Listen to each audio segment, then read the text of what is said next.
Well, as doubts grow around the world over the future of the Iran peace framework, Israelis are particularly skeptical. Their leaders were not really involved in the deal, despite both U.S. and Israeli forces jointly beginning the war in February. Now, Donald Trump, U.S. president, is publicly criticizing Israeli Prime Minister Benjamin Netanyahu for endangering the peace deal. With elections coming up, Netanyahu's handling of the war appears to have hurt his standing at home. Our correspondent, Tanya Kramer, asked Israelis how they see the peace effort. An Iranian missile struck Erez Kadosh's apartment in Tel Aviv a year ago at the start of the 12-day war between Israel and Iran. We had a pretty close explosion and we realized there is no more door for the safe room. We hear the sprinklers like water running and we see that our apartment doesn't exist anymore. Now, a year later, the US and Iran have signed a memorandum to end the war that the US and Israel launched in February.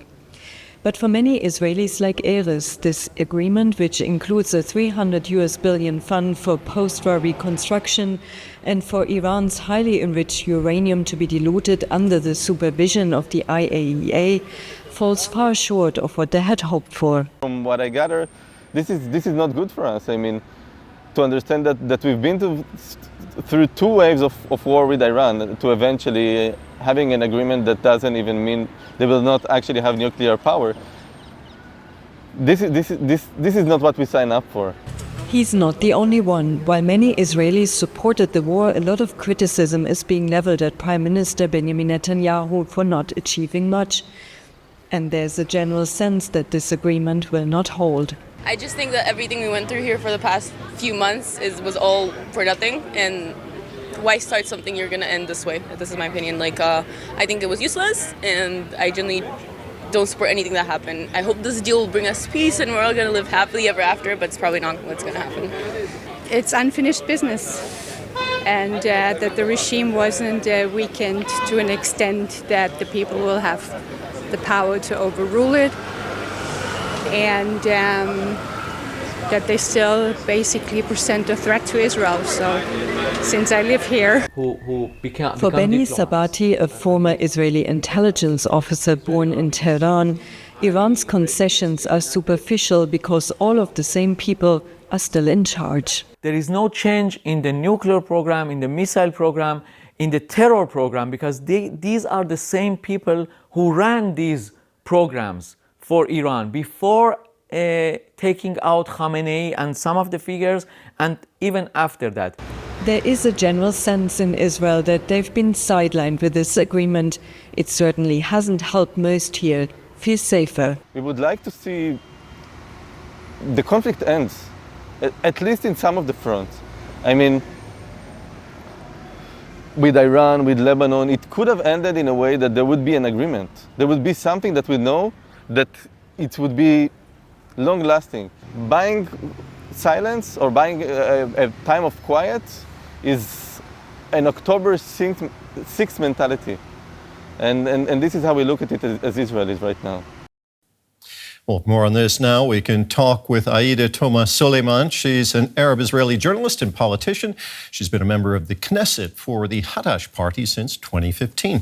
Welcome to the program. Ms. Touma-Suleiman, what do you make of the deal the U.S. and Iran reached to end hostilities? Well, first of all, thank you for having me. Actually, any agreement that can stop any hostility, any war is welcomed usually. And we think that wars and hostility cannot solve any problem. We usually believe in the political agreements. We hope that this agreement will finally end the war situation that we experienced lately and the suffering of the people in the region. The danger on the region should be removed. I wanted to ask you, getting back to how people in Israel and the region are responding, has reaction to the memorandum between Jewish and Arab citizens of Israel differed?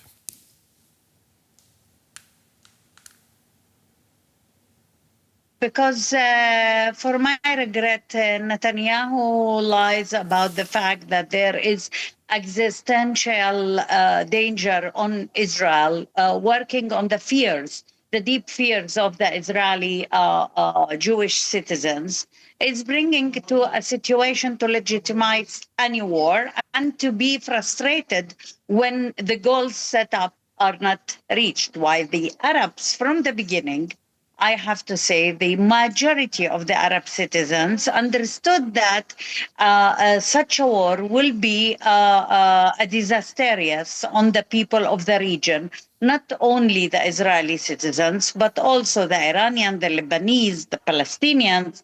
And we understood that Netanyahu is taking us into an adventure that is going to be disastrous and painful. The Israeli prime minister, he shows no sign of stopping Israel's attacks on Hamas in Lebanon. And Lebanon is mentioned 3 times in the first article of this memorandum of understanding between Iran and the U.S. Could Lebanon, Israel's policy towards Lebanon with its military intervention there, could that end up wrecking the deal? Would that be in Israel's interests?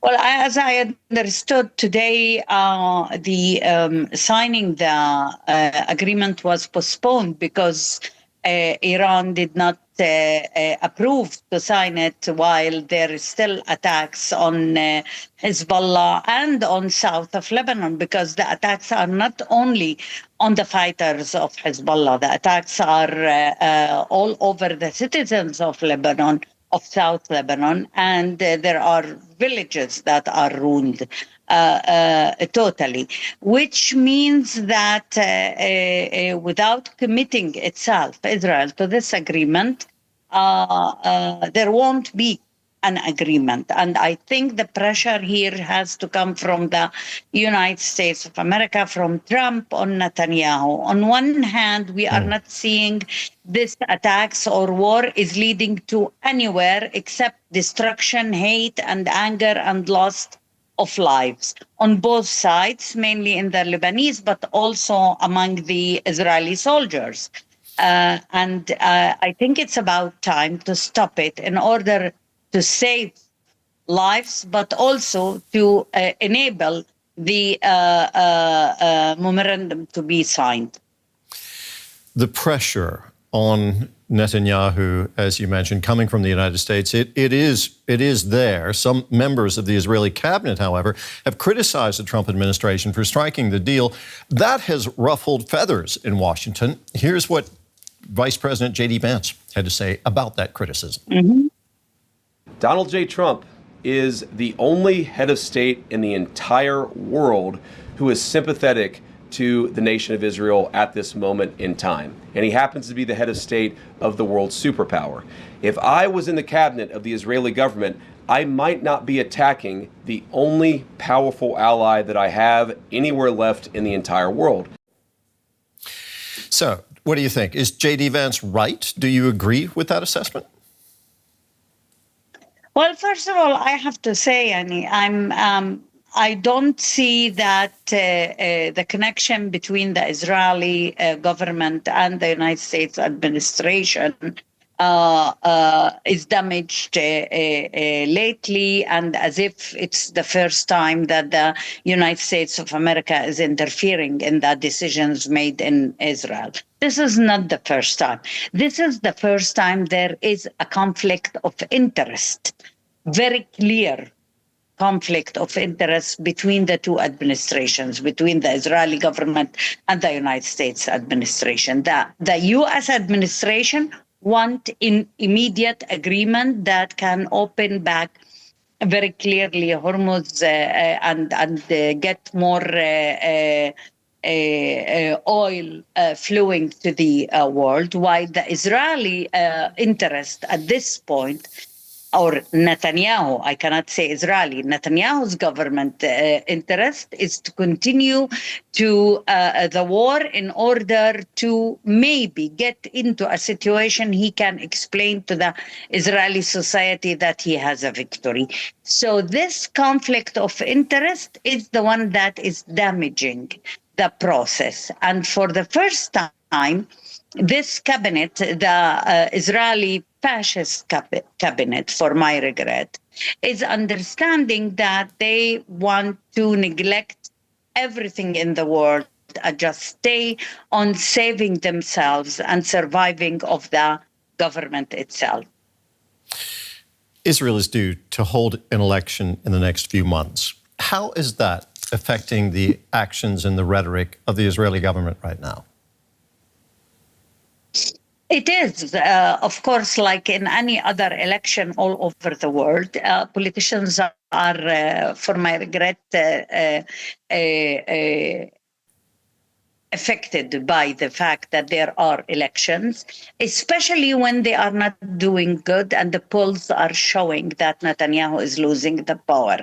And there is a lot of criticism and anger against his policy and the failure of even to deliver what he promised with. So actually, they are affected.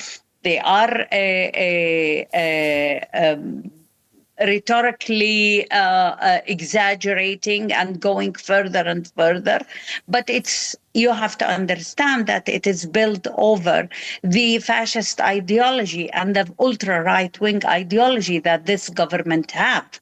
So actually, they are under stress if they are going to lose, and Netanyahu personally under stress, because it's politically he's going to lose the power and there is a jail waiting for him because of the trials of corruption.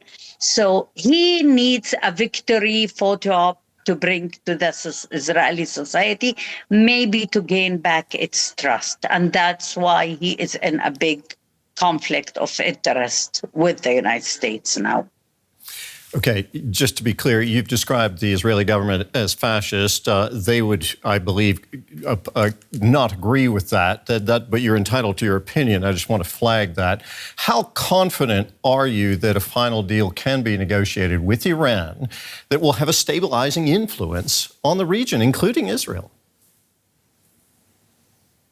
Well, we have to remember very well that up till, for my regret, when Netanyahu attacked Iran, every time that there was clashes or war, it was the Israeli side who started it.